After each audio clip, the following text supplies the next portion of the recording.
El concierto aparece como forma dentro de este periodo llamado barroco.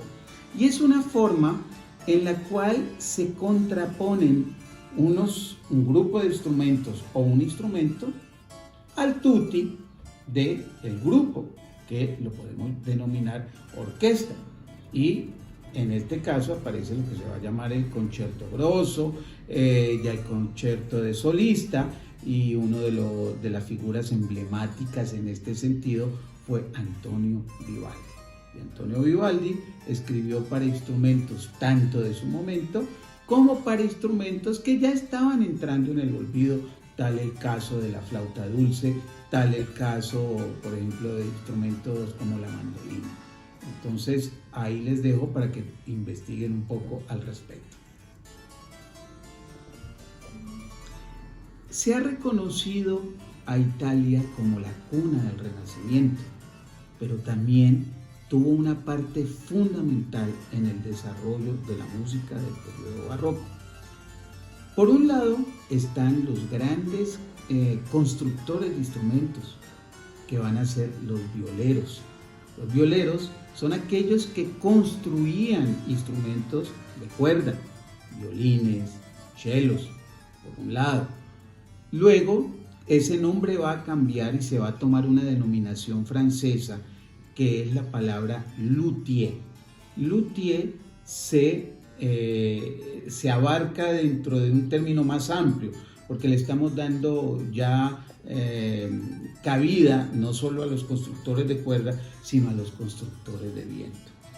Pero quiero ser claro en esto, los violeros se refiere a los constructores de instrumentos de cuerda. Y decía al comienzo de esta charla que el inicio del barroco está marcado por una obra importantísima, que es el Orfeo de Claudio Monteverdi. Y es justamente Claudio Monteverdi quien empieza a abrir un pensamiento musical, una nueva estética musical en la Italia. Y justamente hay una ciudad que empieza a tomar importancia fundamental en el desarrollo del pensamiento artístico de Italia dirigido hacia el resto del mundo. Me refiero a la ciudad de Venecia, donde desarrolla gran parte de su obra, casi la totalidad de ella, el magnífico Padre Rojo Antonio Vivaldi. Se empiezan a generar unas características marcadas en los estilos. Por ejemplo, el estilo italiano tiene un carácter efervescente, un carácter emocional, un carácter de constantes cambios. Por decir algo, una partitura de carácter italiano del 1600 es decir, requiere una vivacidad en la interpretación, una constante movilidad del tempo, ir de lo lento a lo rápido y volver de manera constante. Esos juegos artificiosos no aparecen escritos en la partitura. Es típico del carácter. Si uno mira una obra italiana, por ejemplo de Dario Castello, Montalbano, entre otros, se va a dar cuenta que hay una serie de cambios de compás que al adentrarnos en la partitura, ¿qué es lo que nos están sugiriendo? Esos cambios de tempo. Por eso les digo, es importante saber entender una partitura. No solo es el solfeo, hay que entender por qué esos cambios sugeridos de tiempo. Eso es fundamental.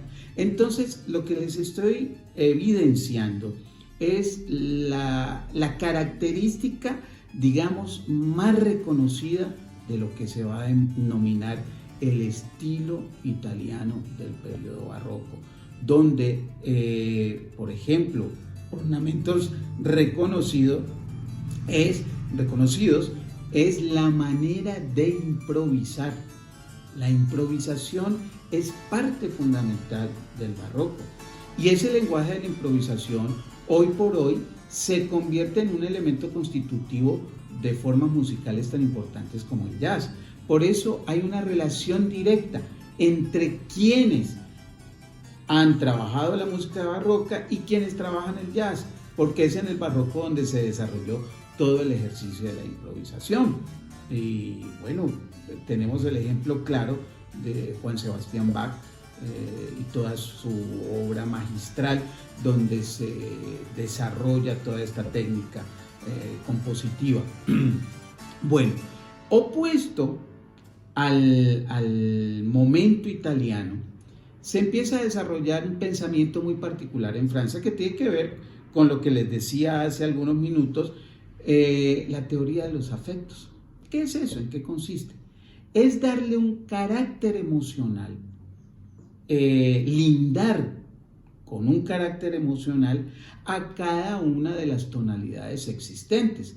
Y ahí nos van a aparecer palabras como alegría, tristeza, recogimiento, solitud y muchas expresiones que van más allá de lo que nosotros conocemos como palabras que describen la música, vocablos italianos. Francia también tuvo sus propios vocablos y eso lo vamos a ir viendo en esta marcha. Entonces, el elemento constitutivo del periodo francés es lo afectuoso, los afectos, la sensibilidad. Y esto conlleva a que en la Francia de aquel entonces se desarrolle una estética muy particular que, contrario al pensamiento italiano del fogaje, de la energía permanente, en Francia, por lo contrario, es un rigor rítmico, unos cambios de rítmica, de la lectura rítmica, patrones rítmicos preestablecidos que se empiezan a desigualar. Aparece una ornamentación muy específica, muy puntual, como en el caso de François Couperin, como en el caso de Jean-Philippe Rameau, que fueron compositores que desarrollaron una habilidad interpretativa, una habilidad en la construcción de un pensamiento musical muy rico, muy profundo. Entonces, aquí ya tenemos dos elementos fundamentales: Italia, energía, viveza; Francia, rigor, ritmo y mucha emocionalidad.